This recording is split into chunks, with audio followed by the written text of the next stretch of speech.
Good afternoon, student. As we are going to start again our online lectures due to the lockdown, हम हमारा फिर से online lecture first ये start कर रहे हैं बिकॉज ऑफ लॉकडाउन, कोविड की लॉकडाउन से। हमने लेसन नंबर 7 स्टार्ट किया था क्लास में, unemployment in India. Unemployment in India introduction हमने देखा था कैसे अनएम्प्लॉयमेंट कंट्री के हो रहा है, ज़्यादा से ज़्यादा जॉब कम है, जॉब अपॉर्चुनिटी कम है। जहाँ पे ये क्यों जॉब अनएम्प्लॉयमेंट क्रिएट हो रहा है, उसका रीज़न है कि इकोनॉमिक ग्रोथ कम है और पॉपुलेशन हमारी कंट्री का इंक्रीज़ होते जा रहा है डे बाय डे। मीनिंग देखा हमने कि कैसे अनएम्प्लॉयमेंट कंट्री में अलग अलग उससे क्लासीफाई किया जा रहा है, कैसे अनएम्प्लॉयमेंट जनरेट हो रहा है, उसको हमने मीनिंग में देखा। उसके बाद हमने देखा था टाइप्स ऑफ अनएम्प्लॉयमेंट, कितने टाइप्स ऑफ अनएम्प्लॉयमेंट है। जहाँ पे स्टूडेंट्स हमने देखा था रूरल और अर्बन अनएम्प्लॉयमेंट। रूरल अनएम्प्लॉयमेंट में सीजनल अनएम्प्लॉयमेंट था, डिस्गाइज्ड अनएम्प्लॉयमेंट था। अर्बन अनएम्प्लॉयमेंट में एजुकेटेड और इंडस्ट्रियल। एजुकेटेड अनएम्प्लॉयमेंट में सिचुएशन जहाँ पे एजुकेटेड लोगों को जॉब नहीं मिल रहा है। सीजनल अनएम्प्लॉयमेंट पे जहाँ पे एग्रीकल्चर पे ज़्यादा डिपेंड करते हैं और सीजन वाइज जहाँ पे अनएम्प्लॉयमेंट क्रिएट हो रहा है। डिस्गाइज लेबर फोर्स ज़्यादा होने की वजह से और जॉब अपॉर्चुनिटी कम होने की वजह से ही लेबर फोर्स ज़्यादा होता है। एग्रीकल्चर सेक्टर्स में डिस्गाइज अनएम्प्लॉयमेंट ज़्यादा होता है। इंडस्ट्रियल अनएम्प्लॉयमेंट हमने देखा था जहाँ पे इंडस्ट्रियल सेक्टर्स में अलग अलग अनएम्प्लॉयमेंट क्रिएट हो रहे हैं। जैसे कि यहाँ पे students technological unemployment, techniques change, machinery या टेक्नोलॉजी अपग्रेड होने की वजह से हो रहा है। फ्रिक्शनल अनएम्प्लॉयमेंट इंडस्ट्रियल सेक्टर में छोटे छोटे फ्रिक्शनल टेम्पररी बेसिस अनएम्प्लॉयमेंट है, जैसे कि shortage of raw material, electricity cut off, ये सब रीजंस है जहाँ पे फ्रिक्शनल अनएम्प्लॉयमेंट क्रिएट हो रहा है। साइक्लिकल अनएम्प्लॉयमेंट हमने देखा था बिजनेस साइकिल में चेंजेस जैसे प्रॉफिट एंड लॉस, तो वहाँ पे साइक्लिकल अनएम्प्लॉयमेंट क्रिएट होता है। Structural unemployment economic structure change होने की वजह से स्ट्रक्चरल अनएम्प्लॉयमेंट क्रिएट होता है। हमने यहाँ पे टाइप्स को देख लिया था। Now we are going to start today's lecture with causes of unemployment, हमने जहाँ पे स्टॉप किया था। नाउ कॉजेस ऑफ अनएम्प्लॉयमेंट मतलब क्या रीज़न है जहाँ पे अनएम्प्लॉयमेंट, जिसकी वजह से अनएम्प्लॉयमेंट हमारी कंट्री में ज़्यादा से ज़्यादा क्रिएट हो रहा है। Today we will see in detail about it. See यहाँ पे जो अनएम्प्लॉयमेंट है उसका रीज़न बहुत सारे हैं। जैसे कि फर्स्टली हम देखेंगे, यहाँ पे देखो जॉबलेस ग्रोथ बोला है, तो इसका मतलब होता है सिंस इंडिपेंडेंस, जब हमारा फ्रीडम हमें मिला है वहाँ पे ज़्यादा से ज़्यादा जॉब अनएम्प्लॉयमेंट क्रिएट हो रहा है। क्यों ऐसा, क्या रीज़न है? यहाँ पे देखो स्टूडेंट्स, जॉबलेस ग्रोथ जो है वो इंडिया में इसलिए ज़्यादा हो रहा है क्योंकि यहाँ पे ज़्यादा से ज़्यादा जो लेबर फोर्स इंक्रीज़ हो रहा है, क्योंकि पॉपुलेशन बढ़ रहा है तो लेबर फोर्स इंक्रीज़ होगा। इकोनॉमिक ग्रोथ जो है वो स्लो हो रहा है as compare to our population ज़्यादा स्पीडली बढ़ रहा है, economic growth slowly step by step हो रहा है। इसके लिए जो लेबर फोर्स एक साथ होते हैं increase in because of population, तो पूरे लेबर फोर्स को एब्जॉर्व करना मतलब प्रॉपरली हर किसी को जॉब मिलना पॉसिबल नहीं। हमारी कंट्री का डेवलपमेंट स्लो है, इकोनॉमिक ग्रोथ स्लो है, इंडस्ट्रियल सेक्टर्स का भी ग्रोथ स्लो है, तो वहाँ पे उतने जॉब अपॉर्चुनिटी है नहीं, इसलिए जॉबलेस ग्रोथ होता है। यहाँ पे देखो दिया, since independence rate of growth of employment in India has been considerably less. हमारे इंडिपेंडेंस के बाद हमारी ग्रोथ जो है इकोनॉमिक की वो स्लो हो रही है और उसी के कंपैरिजन में पॉपुलेशन दिया है। The rate of economic growth has been less adequate enough to absorb the increasing labour force. Population की वजह से लेबर फोर्स क्या है, ज़्यादा हो रहा है। Now second one, increase in labour force. अब लेबर फोर्स इंक्रीज हो रहा है, पहला तो जॉब अपॉर्चुनिटी कम है, secondly increase in labour force बोला है। इंक्रीज इन लेबर फोर्स क्यों हो रहा है? Due to population. Death rate जो होता है कंट्री में, डेथ रेट डिक्लाइन रैपिडली हो रहा है, डेथ रेट डिक्लाइन हो रहा है, बट उसके कंपैरिजन में बर्थ रेट का जो वो है, बर्थ रेट जो है वो उतना डिक्लाइन नहीं हो रहा। तो उससे क्या हो रहा है, पॉपुलेशन एक्सप्लोजन बोल सकते हैं कंट्री में, जहाँ पे डेथ रेट ज़्यादा है और डेथ रेट ज़्यादा हो रहा है कंट्री में, और वहाँ पे जो बर्थ रेट है स्टूडेंट वो उसके कंपैरिजन में क्या है, डिक्लाइन नहीं हो रहा है। तो इसकी वजह से कंट्री में पॉपुलेशन ज़्यादा हो रहा है। This was naturally followed by large expansion of labour force.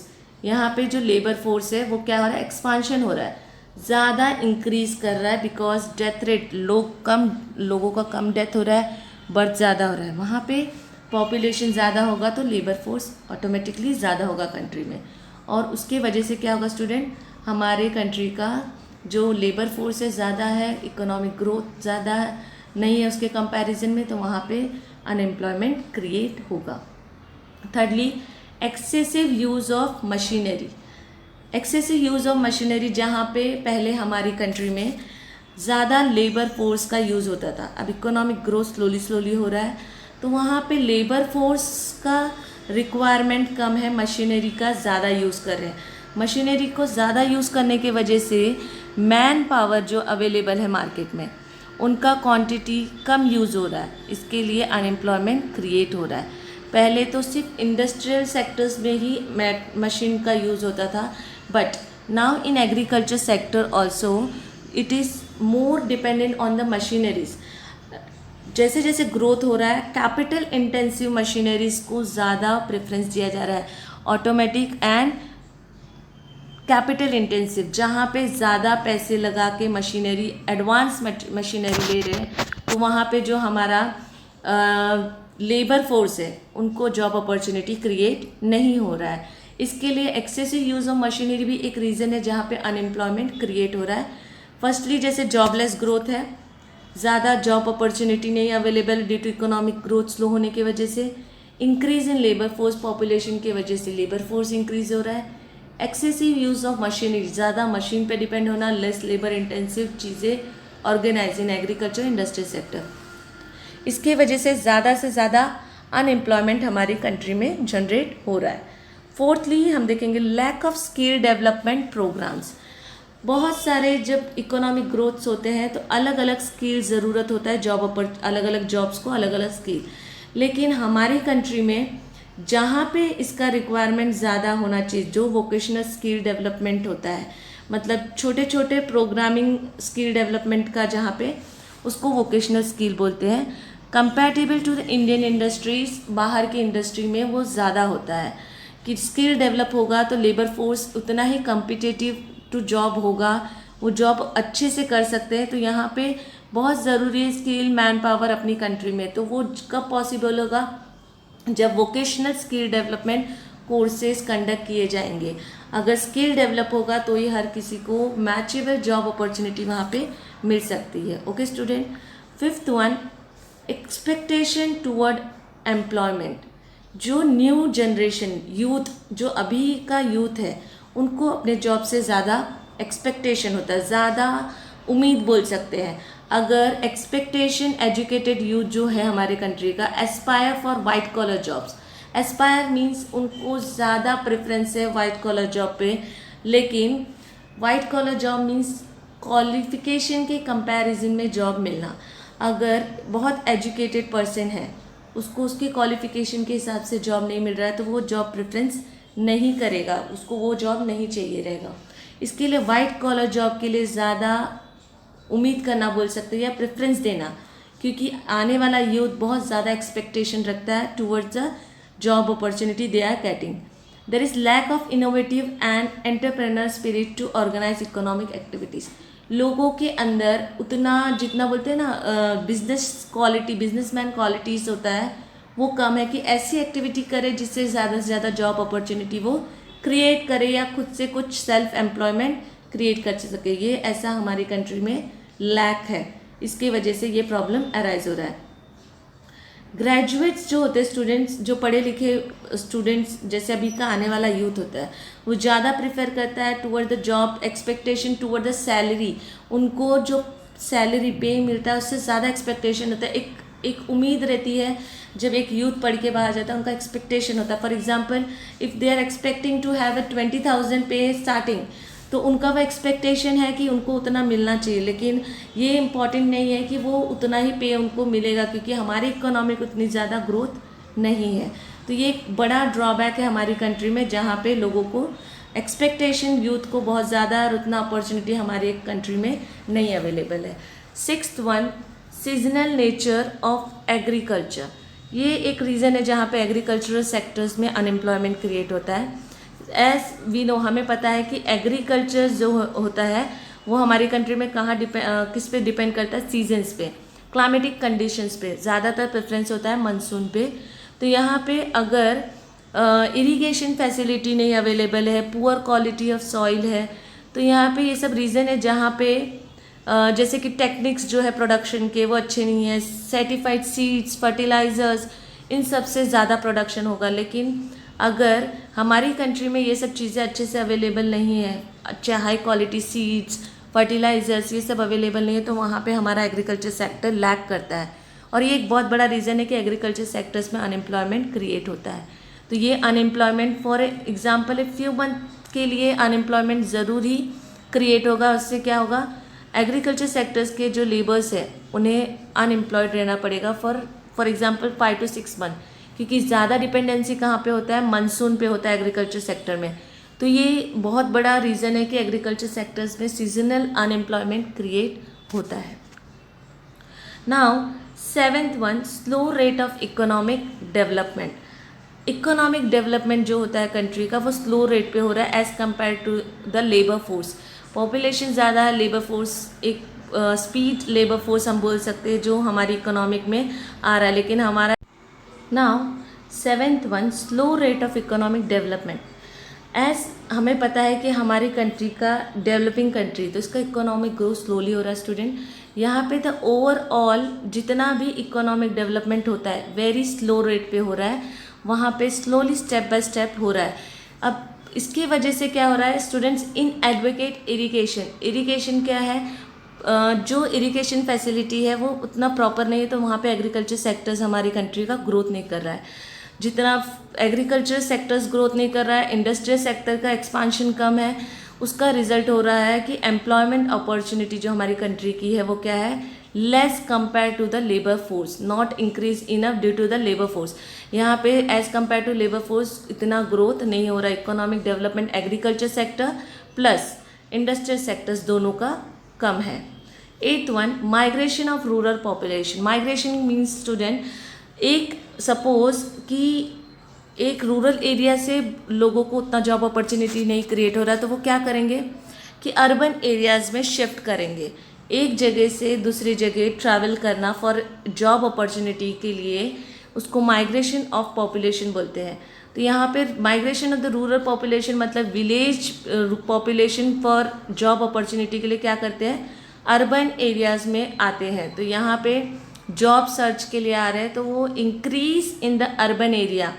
Urban area में जो पॉपुलेशन बढ़ेगा बिकॉज ऑफ माइग्रेशन, तो वहाँ पे अर्बन एरियाज़ में क्या होगा, अनएम्प्लॉयमेंट ज़्यादा क्रिएट होगा। तो इसको बोला है migration. So student, causes of unemployment में हमने देखा jobless growth, increase in labour force, then excessive use of machinery एक रीज़न है, स्किल डेवलपमेंट नहीं हो रहा, एक्सपेक्टेशन है स्टूडेंट्स, ज़्यादा expectation for the job related to the job, seasonal nature of agriculture, slow rate of economic development, migration of the rural population. ये सब क्या है स्टूडेंट, एक रीज़न है यहाँ पे जिसके वजह से अनएम्प्लॉयमेंट ज़्यादा क्रिएट हो रहा है हमारे उसमें। Now specific measures taken by the government to generate unemployment opportunity. अब गवर्नमेंट क्या मेजर्स ले रहे हैं जहाँ पे अनएम्प्लॉयमेंट को कम कर सके। तो ये स्पेसिफिक स्टेप्स जो गवर्नमेंट स्टेप उठा रही है जिससे जॉब क्रिएट कर सके और अनएम्प्लॉयमेंट कम कर सके। फर्स्टली हम देखेंगे स्टूडेंट, यहाँ पे दिया है एक स्कीम प्रोसेस गवर्नमेंट फॉलो करती है जहाँ पे जॉब अपॉर्चुनिटी क्रिएट कर सके, जैसे कि एम्प्लॉयमेंट गारंटी स्कीम EGS। ये ऐसा स्कीम है, under this scheme government rural areas में जॉब अपॉर्चुनिटी क्रिएट करती है जहाँ पे लोगों को जॉब अपॉर्चुनिटी मिल सके। इसका objective and the date of implementing the scheme in the country is very important. जैसे कि employment guarantee scheme was first introduce by the government of Maharashtra on 28 March 1972। इसको हमारी कंट्री में महाराष्ट्र में 28 मार्च 1972 को इंट्रोड्यूस किया था। इस स्कीम का ऑब्जेक्टिव या मोटिव क्या था, this scheme was intended to provide productive employment to the rural population and thereby solve the problem of the rural unemployment and poverty। इसका ऑब्जेक्टिव था रूरल एरियाज़ में जॉब अपॉर्चुनिटी क्रिएट करना, problem of unemployment और poverty को कम करना। Under the scheme government assures to provide minimum employment opportunity. इस scheme के अंडर गवर्नमेंट का ज़्यादा फोकस था कि मिनिमम एम्प्लॉयमेंट अपॉर्चुनिटी क्रिएट करना है। ये कब पॉसिबल है? जब ज़्यादा से ज़्यादा रूरल एरियाज़ में ऐसा कुछ सेटअप करना जिसकी वजह से जॉब अपॉर्चुनिटी वहाँ पे क्रिएट कर सके।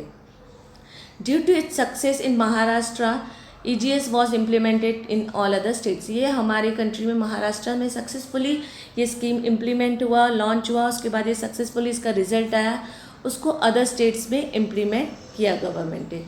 सेकेंडली दिया है स्वर्ण जयंती ग्राम स्वरोजगार योजना। अंडर दिस स्कीम गवर्नमेंट ने ग्राम एरिया रूरल एरियाज़ में क्या किया, जॉब अपॉर्चुनिटी किया, जिसकी वजह से रूरल एरियाज़ में जॉब अपॉर्चुनिटी क्रिएट हो सके। ये स्कीम लॉन्च हुआ था April 1999 after restructuring.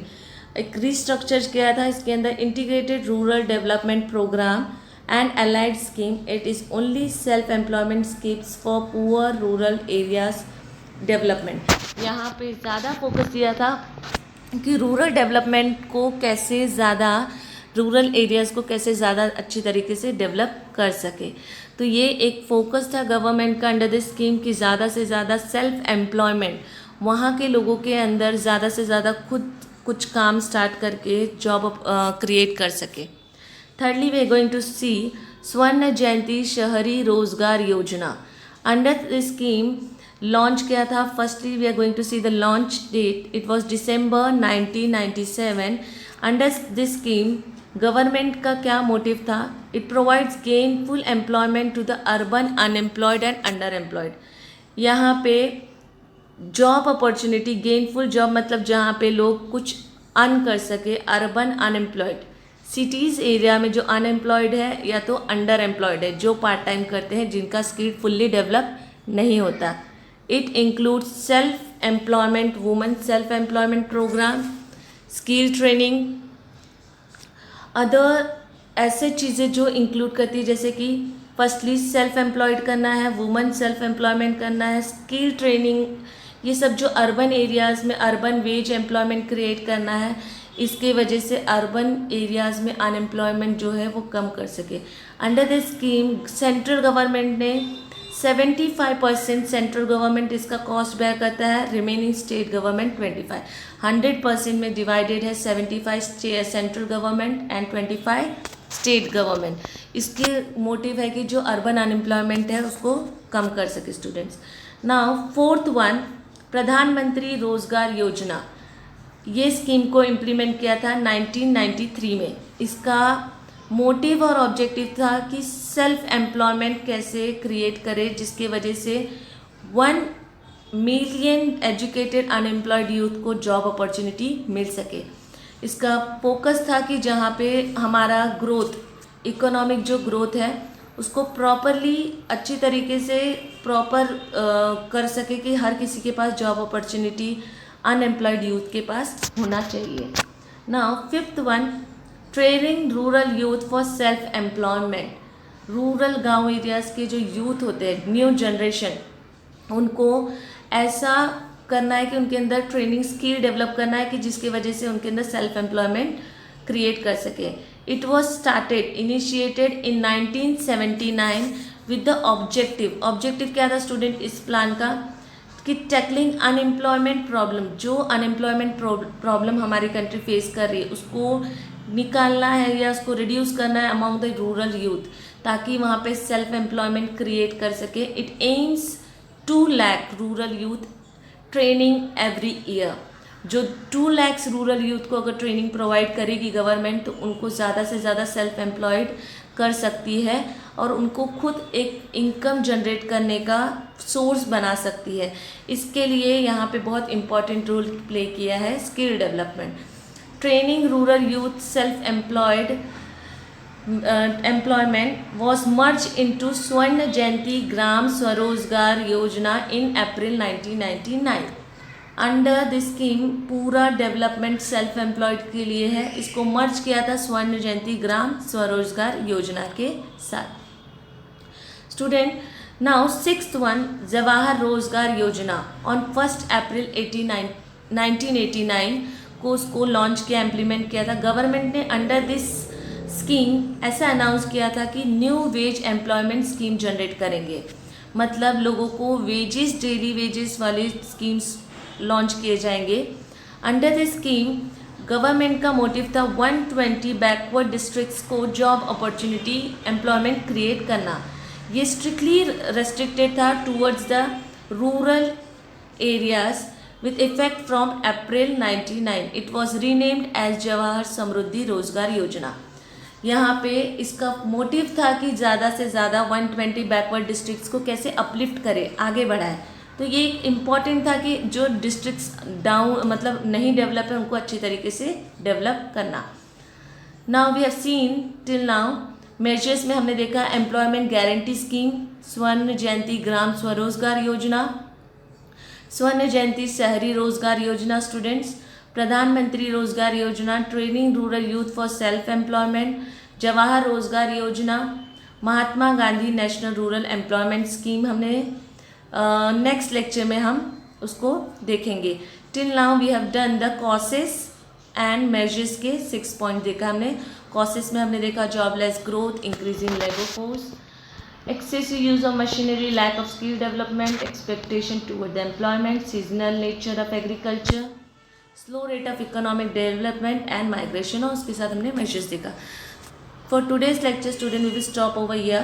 Next lecture we will see the remaining measures of government to reduce the unemployment. Thank you for the today's lecture student.